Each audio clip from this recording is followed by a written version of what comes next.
नाग पंचमी कथा। नाग की पूजा से मिला संतान सुख। नाग पंचमी से संबोधित एक अन्य कथा के अनुसार एक राजा के 7 पुत्र थे। सभी का विवाह हो चुका था। उनमें से 6 पुत्रों के यहाँ संतान का जन्म हो चुका था।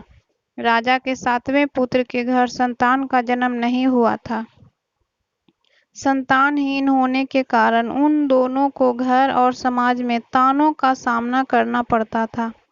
समाज की बातों से उसकी पत्नी परेशान हो चुकी थी, परंतु पति यही कहकर समझाता था कि संतान होना या ना होना तो ईश्वर के हाथ है। इसी प्रकार उनकी जिंदगी संतान की प्रतीक्षा में गुजर रहे थे। एक दिन श्रावण मास की पंचमी तिथि के दिन रात में राजा की छोटी बहू ने सपने में 5 सांप देखे। उनमें से एक सांप ने कहा कि पुत्री, तुम संतान के लिए क्यों दुखी होती हो? हमारी पूजा करो, तुम्हारे घर संतान का जन्म होगा। प्रातः उसने यह स्वप्न अपने पति को सुनाया। पति ने कहा कि जैसे स्वप्न में देखा है उसी के अनुसार नागों का पूजन करो। उसने उस दिन व्रत कर नागों का पूजन किया और कुछ समय बाद उसके घर में संतान का जन्म हुआ।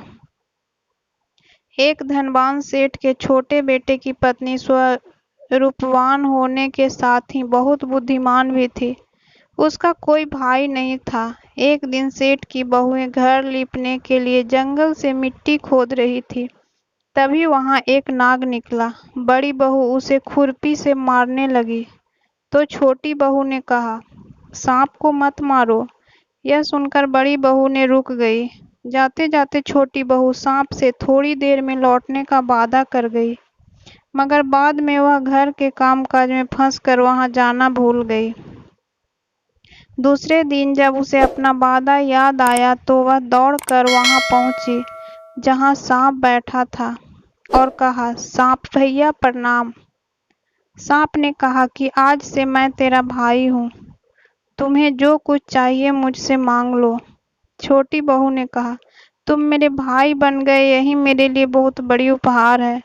कुछ समय बाद सांप मनुष्य रूप में छोटी बहू के घर आया और कहा कि मैं दूर के रिश्तेदार का भाई हूँ और इसे मायके ले जाना चाहता हूँ। ससुराल वालों ने उसे जाने दिया। विदाई में सांप भाई ने अपनी बहन को बहुत गहने और धन दिए। इन उपहारों की चर्चा राजा तक पहुंच गई। रानी को छोटी बहू का हार बहुत पसंद आया और उसने वह हार रख लिया। रानी ने जैसे ही हार पहना वह सांप में बदल गया। राजा को बहुत क्रोध आया, मगर छोटी बहू ने राजा को समझाया कि अगर कोई दूसरा यह हार पहनेगा तो यह सांप बन जाएगा। तब राजा ने उसे क्षमा कर दिया और साथ में धन देकर विदा किया। जिस दिन छोटी बहू ने सांप की जान बचाई थी उस दिन सावन कृष्ण पक्ष की पंचमी तिथि थी।